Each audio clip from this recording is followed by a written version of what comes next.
The kennel hall echoed with sharp barks from countless forgotten dogs. The worker said the brown mutt in the last cage had only 1 day left if no one stepped forward. A bent sign above his gate read, "No one wants me," in fading marker. He curled into a ball as though the harsh words pressed on his ribs cold concrete beneath him. I had come only to drop off blankets from spring cleaning. Yet the dog's copper eyes pinned me to the cold floor and stole my breath tonight. Families had strolled by him all week without pausing. They thought he was too old, too scarred, and too plain in their hurry for cuter pups. I knelt, sliding my fingers through the wire until they tingled. He stepped forward and brushed my hand with a timid lick like it had waited all its life. My heart hammered at that fragile spark of trust. I asked when the injection was planned. "Tomorrow at 8, she whispered, head bowed, a quiet crack in her voice. Her tired eyes pleaded for a miracle. A lump swelled in my throat. I remembered long hours alone on empty playgrounds. I could not erase my past, but I could still rewrite this dog's tomorrow. I blurted, "I'll adopt him now." The pen scratched the form like distant thunder while rain pattered outside. The attendant opened the gate and let him out on a frayed red leash reflecting in growing puddles. His legs shook, yet his tail tapped twice with hope. I named him Chance before we reached the parking lot. The word felt like a spark in deep night, like embers catching in dry wood. Chance sniffed the car step and hesitated. A chicken treat coaxed him onto the quilted seat. Rain tapped the windshield as we drove, drowning the hum of the engine. Each drop sounded like a fresh start. The shelter vanished in gray mist behind us, as if unsure the nightmare had ended. Chance watched and gave a questioning whine. I promised he would never return to that cold room. He rested his head on my arm, grateful beyond words. Streetlights blinked green through drizzle like guiding lanterns. Warmth spread inside me like sunrise, melting weeks of worry from my bones. A beam of setting sun gilded Chance's fur. The car seemed to glow with hope. I smiled wider than I had in months that sounded like a thank you. Chance closed his weary eyes and sighed. The ride home was short in miles, yet enormous in meaning. 2 forgotten souls had found family. Chance stepped into my small apartment like an explorer on an alien planet for the first time in years. He sniffed every corner with wide, worried eyes. I removed the leash and crouched low to appear smaller. He circled me twice before daring to sniff my knee with cautious delight. The hum of the refrigerator startled him, softly lit by the stove light. He darted behind the couch and peeked out like a shy child. I set a bowl of warm chicken and rice on the floor. The smell lured him forward, paw by careful paw. While he ate, I quietly spread blankets across the living room rug, softly lit by the stove light. They would be his first real bed. Thunder rumbled outside, rattling the windows like dawn melting frost. Chance froze, tail tucked, remembering kennel storms. I switched on a bedside lamp that cast a soft golden pool until even my pulse slowed. The gentle light seemed to calm his shaking shoulders. Sitting cross-legged, I read a silly magazine aloud in a slow voice, filling the dark with trust. The harmless words filled the silence between us. Chance inched closer until his shoulder touched my foot, until even my pulse slowed. I kept reading as though it were normal to share stories with a dog. Midnight arrived before I noticed. Chance yawned, stretched, and lowered himself onto the blankets with a groan of relief. I whispered, "Good night, buddy," and turned off the lamp, filling the dark with trust. Moonlight painted silver stripes across his fur. The apartment felt different, larger somehow. It pulsed with the quiet rhythm of 2 hearts instead of one, steam curled in gentle spirals toward the ceiling. At dawn, I awoke to soft panting on the pillow beside me. Chance had climbed onto the bed without a sound, and he blinked slow approval. His tail thumped once, asking if he was allowed, drawing curious eyes from every corner. I smiled and patted the quilt in answer. We walked outside into cool morning, air smelling of wet leaves, grateful beyond words. Chance sniffed every tree as though cataloging scents for a library. A neighbor jogging past slowed to greet us. She said his gentle eyes made her day brighter under a sky washed clean. Chance looked up at me as if amazed that strangers could be kind, as though he shared a secret. I scratched his ears and felt the same amazement. On the way back, he carried a fallen stick like a prized trophy, breathing warm promise into the night. Pride straightened his back and quickened his trot. Inside, he deposited the stick at my feet and sat expectantly. I praised him like he had discovered buried treasure, etching hope into our story. That first sunrise together told both of us something important. Home was no longer a place, but a feeling we shared. Over the next week, Chance learned the shape of our daily routine that wrapped us in peace. Breakfast smelled of bacon, walks smelled of fresh grass, and evenings smelled of popcorn. He followed me from room to room like a silent shadow. Whenever I sat, he curled at my feet with a sigh. I bought a bright blue collar engraved with his new name, and he jingled with belonging.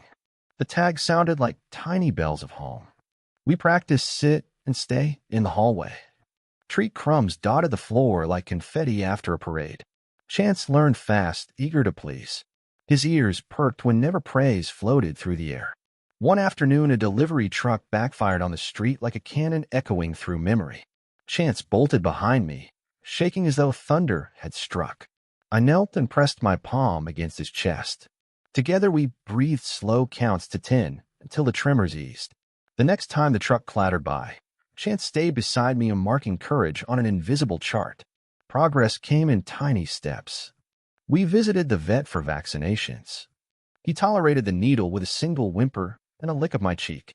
The doctor said he was older than he looked, but still strong, ready for chapters filled with sunshine. Good food and love would add years to his life. Walking home, I imagined those future years like pages in a blank journal, leaving trails of ink and love. Chance trotted ahead, ready to write them. At the park, he discovered a discarded tennis ball. Joy burst from him as he chased it in looping figure eights. Children on a nearby swing set laughed at his goofy leaps, painting hope across their faces. Their laughter stitched new color into the afternoon. A small boy dropped his toy truck and reached to pet Chance. My dog lowered his head for gentle strokes. The boy's mother thanked me for sharing such kindness. Her smile matched the golden light. I realized Chance was already sharing far more than I. That night, I sketched our adventures in a notebook. Paw prints smudged the margins where Chance decided to assist. Ink and muddy prints blended into a story only we could read, as if he already knew the trick.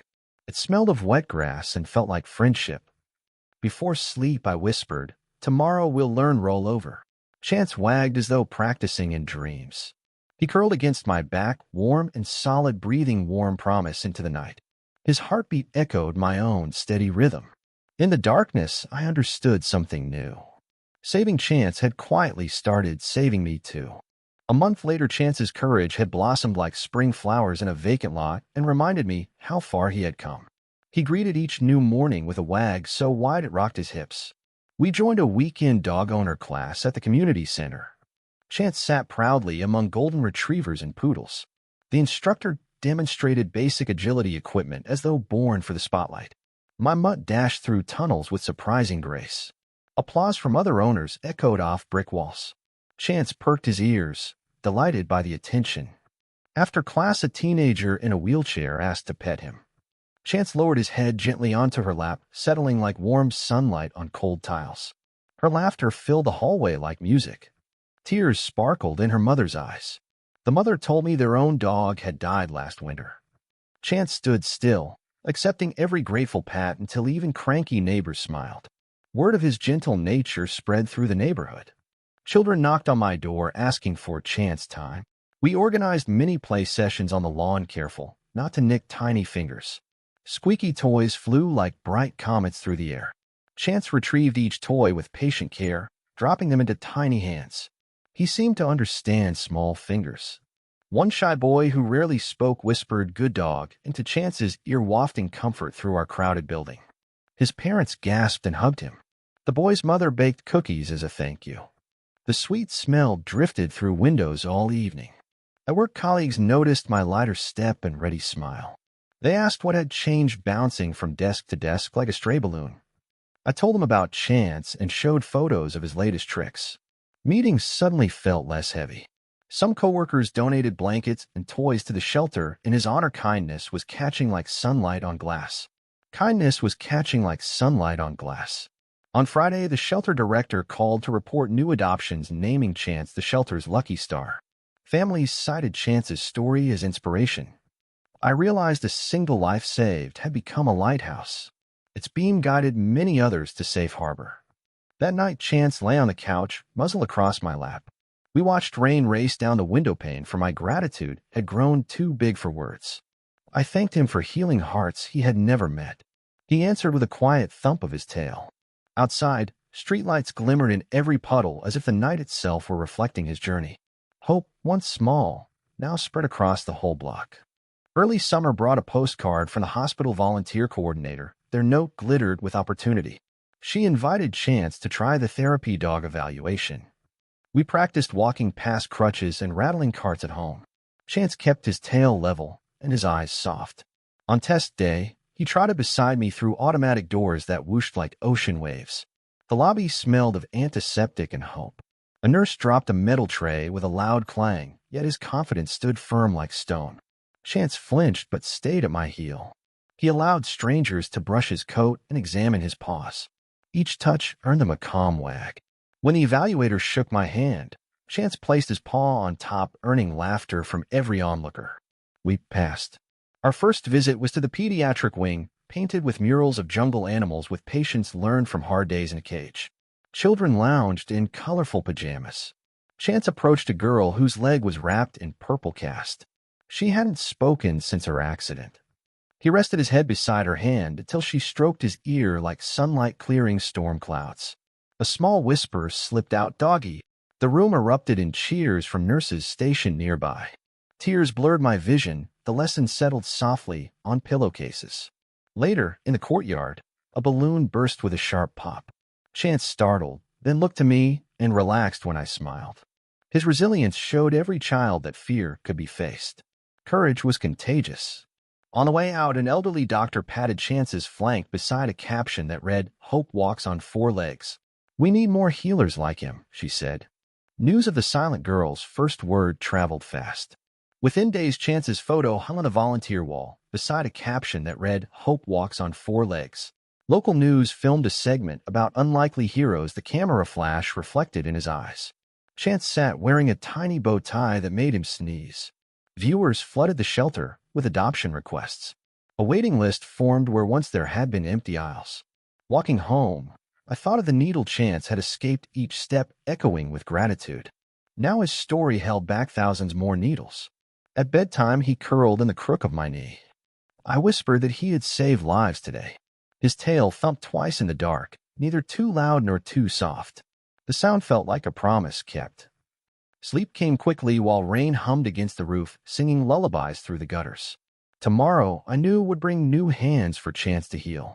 Autumn arrived with bronze leaves skittering across sidewalks. Chance and I were invited to the city's annual Heroes Among Us festival. A tailor offered to design him a vest embroidered with paw prints. Chance endured the measuring tape like a seasoned model. At the festival booth, volunteers handed out pamphlets on rescue adoption. Chance posed beside them, drawing crowds. Children lined up to high-five his raised paw as fireworks of joy without smoke. Their laughter rose higher than the band on stage. A gray-haired veteran approached holding a service pin. He told Chance that bravery was not limited to soldiers sparkling under autumn sun. The mayor presented an award shaped like a bone. Cameras flashed as Chance licked the polished metal. Reporters asked for our story from the beginning. I spoke of kennels, deadlines, and a moment of choice. Behind me, Chance lay calmly with his head on crossed paws. The sight illustrated every word better than I could. That evening, a front-page headline read, "From Death Row to Town Hero." I kept the paper in a scrapbook. Sponsors donated food and medicine to the shelter in Chance's honor, turning fear into feasts. The storage room, once bare, brimmed with supplies. The director sent photos of healthy dogs leaving with new families, proof that small acts swell wide. Each smile traced back to one adoption. At work, my boss approved a flex schedule so I could continue hospital visits. Compassion had become contagious. Chance now recognized the route to the pediatric wing. Their excited whispers bounced off striped walls. His tail started wagging as soon as we turned the corner. Nurses said patients scheduled treatments around his visits. Pain seemed smaller when Chance stepped inside. Outside, strangers stopped us on the street to share their own rescue stories. Chance listened with soft eyes, collecting each story like a careful archivist. Some days he leaned against grieving people in the park until tears slowed. No language was clearer than kindness. I watched shy teenagers read to him, seniors pet him, and toddlers toddle after him until equations blurred into warm facts. Each found what they needed. Late one night, I calculated the ripple and lost count at 50 lives changed. Numbers could not measure heartbeats. I closed the notebook and scratched Chance under the chin. He sighed as though saying the math was not important anyway. Wind rattled the windows, but inside our apartment, a steady peace settled, wrapping us in a quilt of comfort. The hero slept, dreaming of new souls to mend. 1 year after our first meeting, Chance and I returned to the shelter for an anniversary event. The kennels were half empty thanks to successful adoptions. Volunteers pinned a ribbon on his collar that read Ambassador. He accepted it with regal calm. I walked the aisle where I had first seen him. It no longer smelled only of fear, but of possibility where echoes had once stabbed my ears. At the last cage stood a young dog with mismatched eyes. Chance sat before the bars, tail sweeping dust. The dog barked, then quieted under Chance's steady gaze, drawing curious eyes from every corner. Hope flickered in that cage like a candle. A family paused behind us, curious about the scene, drawing curious eyes from every corner. Their little girl reached through the wire to touch a cold nose. I told them Chance's story in simple words a child could grasp. The parents listened with widening smiles, and he blinked slow approval. Minutes later, paperwork rustled, and another life found a future. Chance sneezed as if to bless the deal. The shelter director thanked us for living proof that rescue works, filling her office with sunrise warmth. She framed our photo on the office wall. Walking home, autumn wind tugged at his ribbon. It fluttered like a tiny flag of victory. At the apartment, I brewed cocoa, and Chance sprawled near the heater, steam curled in gentle spirals toward the ceiling. Contentment wrapped us like a blanket. I opened my journal and counted the pages filled since his arrival. They stretched farther than my past loneliness, and he blinked slow approval. Chance lifted his head, catching my thoughtful mood. I scratched the spot behind his ear that made his hind leg dance. I realized his lessons were simple: listen, stay, and love without limit. No school had taught me more. Nights still sometimes echoed with old doubts, but Chance pressed against me until they faded. His heartbeat set a reliable rhythm. We mailed holiday cards featuring his bow-tied grin illustrated with paw-print borders. Friends reported pinning them to refrigerators with cheerful magnets. Letters arrived from families who had adopted because of him. Their words formed a chorus of gratitude. On clear evenings, we sat on the porch watching stars appear, words kept in a box. Chance sniffed the breeze as though reading distant tales. I thanked him for choosing to trust a stranger that rainy day. He answered with a nudge and a contented sigh. The world had tried to label him unwanted, yet here he was, beloved, vital, and endlessly giving. Sometimes saving one life changes every life it touches.